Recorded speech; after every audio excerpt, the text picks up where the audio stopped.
Hi guys, I'm Sasha. Thanks for joining me.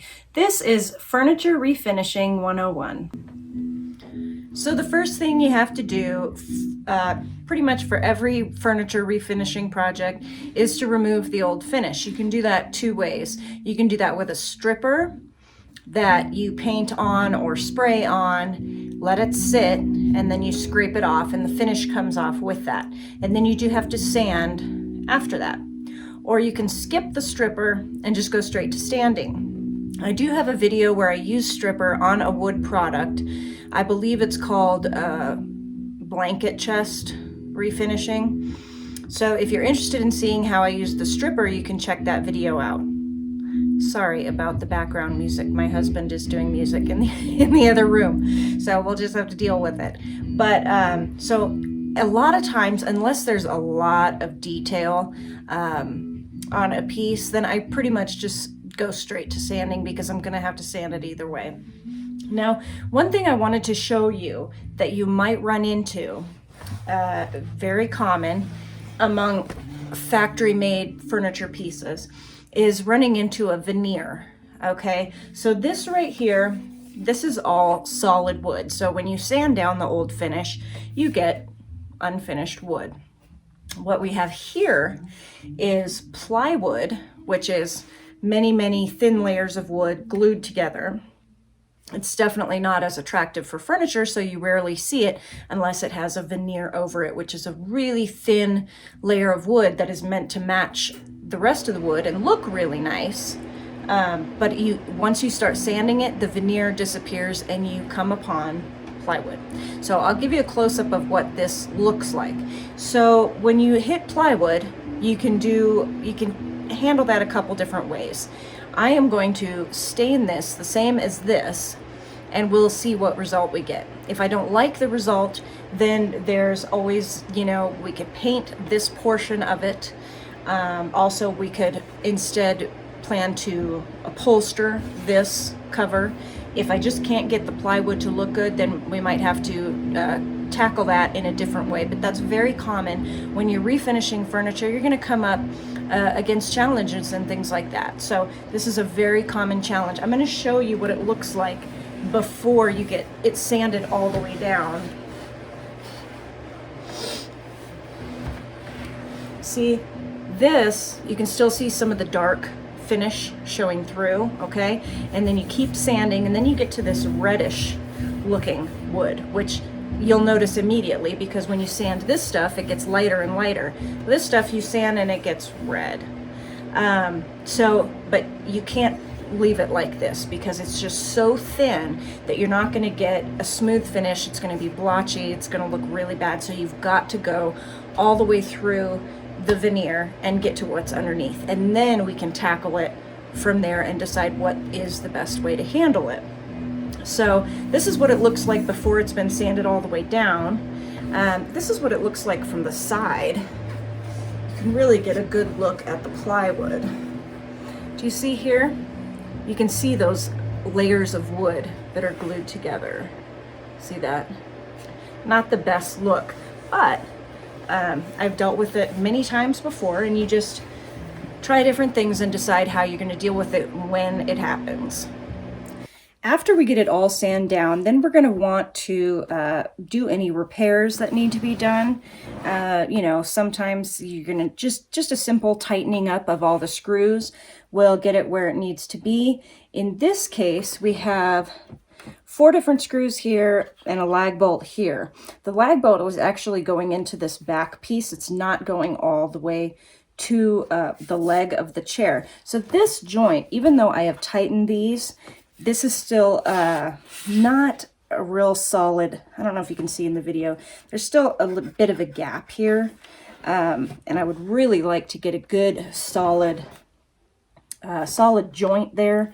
So what I may end up doing is taking this out. It's, as you can see, it's drilled off center, so I can drill a new hole and go all the way into the leg of the chair here and get a stronger joint. And what we need to do when we want a really strong joint, we're going to drill our pilot hole here for our screw slightly smaller than this pre-drilled hole. And the reason we do that is we want the screw to just go in real easily through this first layer of wood, but we want it to really pull on the second layer of wood, and then that pulls your joints together. If you drill the same hole, often when the screw is trying to get through this first pilot hole, it ends up actually pushing this piece further away as opposed to pulling it together, which is what we want. So I am going to take these screws out and see if I want to drill a new hole and get into that whole business. I'm not sure if I do at this point. What I can do is put some wood glue in the screws and in the joints, and that will help tighten it up. I'm not sure if that's going to really do the trick for years to come. So I'm going to open this up and take a look at what I can do in there. So now that I took this support piece off from the inside, you can see that there's two dowels here. And you can also see how that joint is just really, even with the supporting piece there, it was about like this. But we want it completely tight. So I don't think I'm going to go through the effort to drill new holes for the support piece. What I choose to do is I'm going to put wood glue in here, really good with the dowels there that are holding it together, and use clamps and make sure that I get it nice and tight, and then I will put the support piece back on. So I put wood glue here, here, here, and here, and this is the screw that was in there. And I'm going to put a longer screw in just to help that, just strengthen that joint a little bit. I just have to make sure it's not going to go through to the other side. It might. I probably won't screw it all the way in, otherwise I might get poking through on the other side. I'm not a big fan of this shell shape here. So what I'm going to try to do is just cut it off, and then I will probably change the shape of it with my Dremel. I'm not sure yet, but right now I'm just going to cut this top part off. I don't care for that.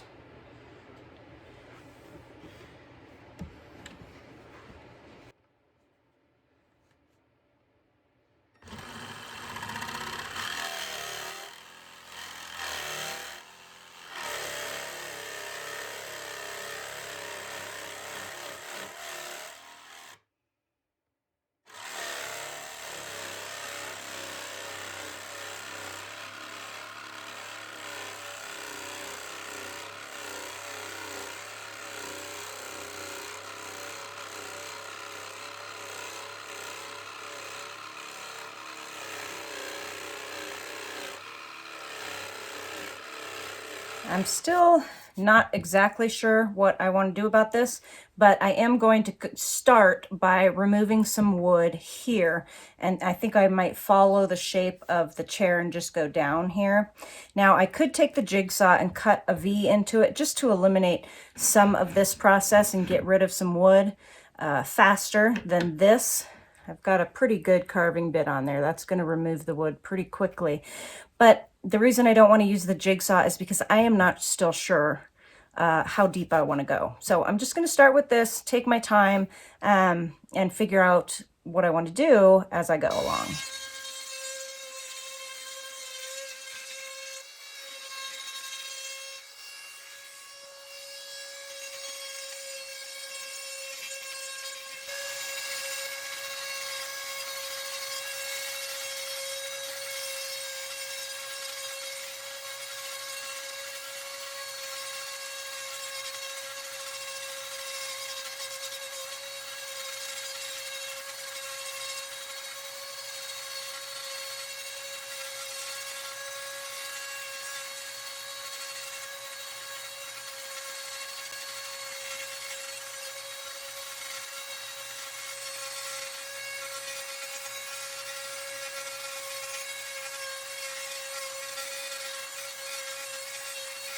You can see here now I brought this down, sanded this out, I eliminated the shell pattern, and the last thing I'm going to do is I'm just going to take the volume down here and here to make it follow the shape of the chair. And then I think that's all I'm going to do to change this part.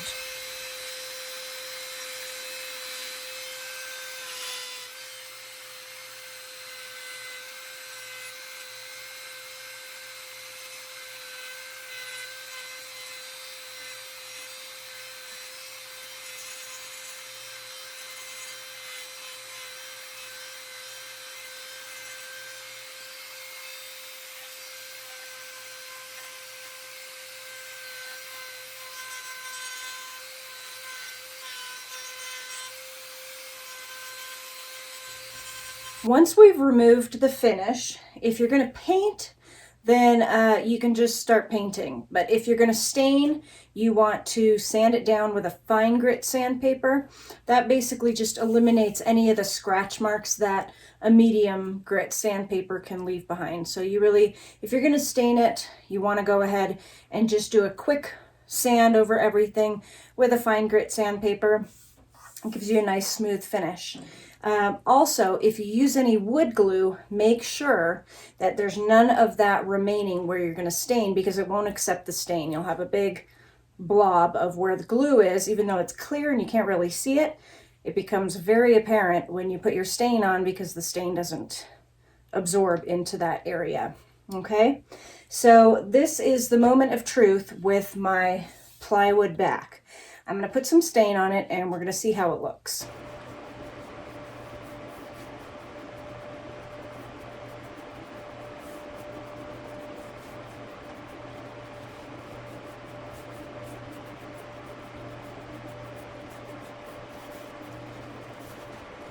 Well, I think it looks okay, but there is something I want to show you. Remember how I said use the fine grit sandpaper to get the marks out from the medium grit sandpaper? Not sure if you can see it, but you can see some scratch marks in here, and that is from my sandpaper, okay? And if I put any kind of a semi-gloss or my clear finish has any shine to it, that's going to pop right out, okay? So clearly I did not go over this enough with the fine grit sandpaper. At this point, I can still do that, and I think I'm going to. I'm just going to sand it out again real quick with the fine grit sandpaper, and then stain it again. Probably only take about 15 minutes, so, but I think it's worth it. I just wanted to show you what some of those scratches would look like. So I'm finished with my stain. I did get the scratches out up here, and I'm going to go ahead and put a protective coat on it. This is just a semi-gloss polyurethane.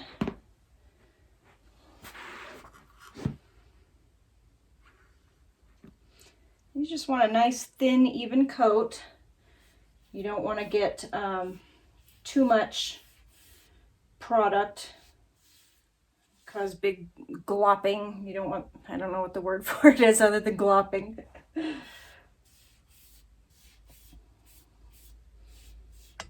Now it's time to do the seat. We can see that this one has been recovered already. This is the easiest upholstery you'll ever do, is just one of these removable seats. You can see that it's stapled in, so I'm going to remove the staples and see what we've got under there. This is the original fabric. I'm going to go ahead and remove that. So this is what it looks like without the original fabric. The foam is pretty much just disintegrating. So I need to replace that. I have some 2-inch foam that I got for that purpose. I've got my fabric, I have 2-inch foam, and then the piece of wood here. My foam sticks out about 1 inch all the way around, except for the back, that's about a 1/2 inch. Okay, so I'm going to start by just putting in a staple on each side, and I want to put a lot of pressure on this. I use my body weight because over time the foam will break down, and we just want to make sure that our fabric is as tight as it can be.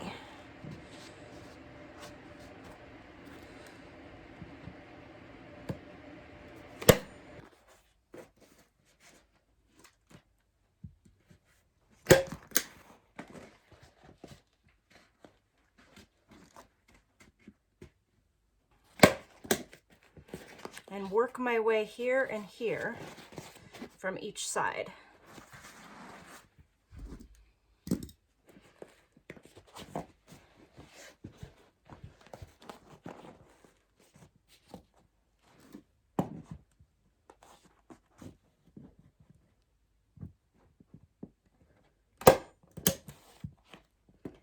I'm going to just snip a little bit here so I can overlap the fabric.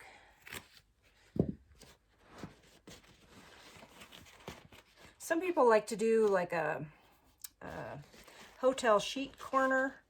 I usually just like an even gathering around it. It's really up to you and what you like.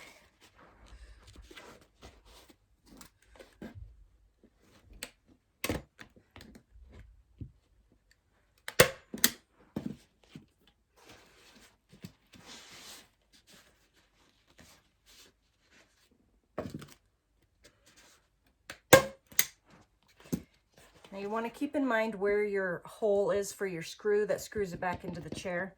So I'm just going to remind myself, because if you cover it up, it can be kind of challenging to find it again.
Well, thanks for watching. I hope you found that helpful. Let me know what you thought in the comments section, and don't forget to subscribe. I'll see you next time.